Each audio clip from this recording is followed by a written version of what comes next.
So napagbasa gikan sa basahon sa Henesis nga kanang ato tanawon so pinakadlaw na gisgutan ang kasaysayan ni Jose. Siya giliban sa mga igsuon o munta nga dimalas ang kinabuhi niya. Apan ang dimala, ang disgrasya na himong grasya ipaagi sa Ginoo because God is writing in the crooked line. Ayaw ka mo kahadlok, maingon si Jose sa iyang mga igsuon, kay dili ako Dios, kay sa mga Dio, kung ikaw makasala, dunay corresponding penalty, dunay pagpanimalos, walang anay por anay. Pero maingon si ang kahadlok sa mga igsuon, nga basig panimaslan ito niya sa atong ibuhat kaniya, maingon si Jose, ayaw ka mo kahadlok, kay dili ako Dios, ang lutang laraw ninyo batok kanako gihimo sa Dios nga kayuhan aron maluwas ang kinabuhi sa daghang mga tao. Kung wala mahitabo ang Jose ang dimalas para sa ato na siya giliban sa iyang mga igsuon, gibaligya, ugod ka niya patyon unta aron mapamuslan, gibaligya. Ang nga naabot siya dito sa Ehipto, sa iyang kaalam. Muna nga igamit kining mao nga kahimtang aron padayag sa Dios ang iyang katuyuan. Ikan sa kanabang dili maayo disgrasya ngadto sa grasya muna ang kasaysayan sa kaluwasan.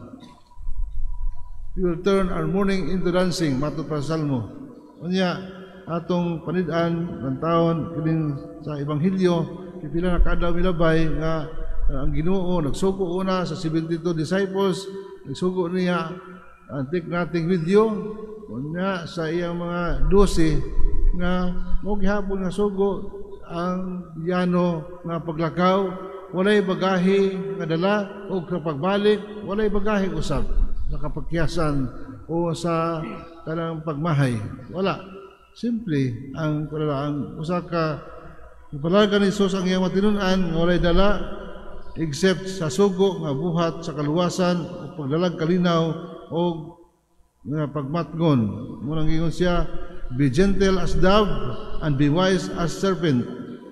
Kini dunay warning of danger and the possibility of opposition, possibility of persecution. Thus I send you out as sheep in the midst of wolves. Kanang walay tinun-an niyo siya nga labaw sa iyang magtutudlo, walay ulipon nga labaw sa iyang agalon. Kung lutoson ako nila, lutoson usab kamo. In the end of the gospel, yun siya nga kanang ang mudawat kanako nga nagpalala kaninyo mudawat sa nagpalala kanako kanang kung ako ikaw siya sa atubangan samahan. And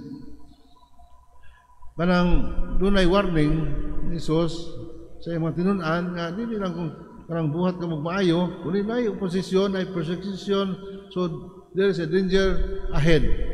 So, maroon siya karabang red flag sa ilang pagpadayon sa buhat sa kaluwasan. Kanya, that is not to discourage them, but for them to prepare for karabang mahitabo kanila. So, muna nga, kanang dunay mga warning ni Jesus. Muna, padala ka mo nga sama sa karniro at sa mga lubo. Ang dominant fear is the fear of unknown. Kaya sila mahibaw kung sa metabo kanila sa ilang panaw. Doon ay kadlok sa pagpanglutos, pagpatay, o mga oposisyon, isalikway sila, di ay makadlok. Pero ang ilang dominant fear is the fear of unknown. You don't know what will happen to them in the mission. Warnings of danger is not to discourage them, but to prepare them. In all trials, fear nothing. Arm yourselves with faith, deep humility of the heart. Munang gingon ni San Pablo, Saint Paul of the Cross, the famous saint during the 18th century, in his acts of generous acts of mercy. Una ang ingon ni San Pablo, tungod kay madlokon kita nga kanabang armasya ang imong galingon sa kanang pagtuo. Ang ato ng pagsalig sa Ginoo mora nay makabalig-on kanato. Kaya Ginoo magsugo nato, manmingon siya, sige suguon ta ka. Dili ka masakit. Pasalig ko kanimo nga dili ka masakit. Pasalig ko kanimo nga dili ka maka-encounter og mga problema sa kinabuhi. Ang Ginoo nagsugo kanato nga mag-ingon nga sige suguon ta ka, follow me. Kay dili ka mamatay. Dili gid ka sinati sa kalisdanan sa kinabuhi. Dili ka masakit. Wala na nga promise sa Ginoo. Ang Ginoo niya kanato pagiguban kaniya aron kita mahimo yang assistance o kaabag diya sa buhat misyon sa kaluwasan ang isugdan. Musa magalig gibilin niya ang misyon aron sa kaluwasan sa katawhan diya simbahan. Muna gitukod ang simbahan o iyang gibilin ngadto sa mga tinun-an sa mga apostoles ang iyang gahom aron pagpadayon sa buhat nga makaluwas nun. Kanya tanaw nato ang pasalig sa Ginoo walay usa ka buhok sa iyong ulo nga mawala.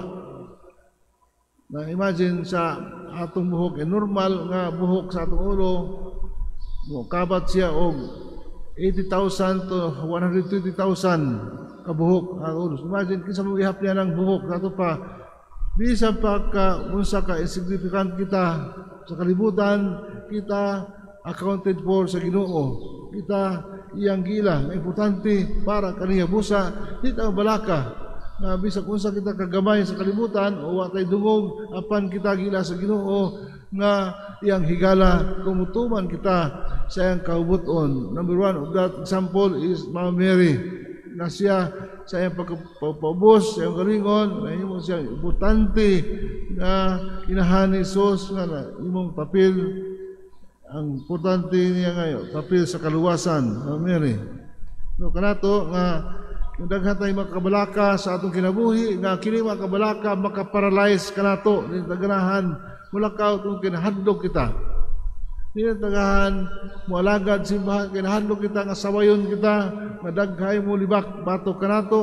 Apan ang Ginoo kanunay nagpasalig nga naa ko uban kaninyo, I will be with you until the end of time. Busa ayo kabalaka. We have nothing to fear about. Ang apot lamang kay kanang musuproceed ang atong kahadlok mo na nga di na ta mo venture sa kabutang tungod sa kahadlok. Ingon si Jesus sa Lucas nga ang kahadlok tungod sa kabalaka. Doon na ba tao nakakita mo mga tao nga nagtaas ang kinabuhi tungod sa tumang kabalaka, wala gayon. Musa, ayaw ka mo kahadlok, ayaw ka mo kaguol, salig ka mo sa Dios, o salig usab kanako, matod ni Jesus sa Ebanghelyo ng San Juan. Sa panahon nga kita makasinati, problema, mudangop kita kaniya, kita dili kaniya pasagdan sa atong kahimtang.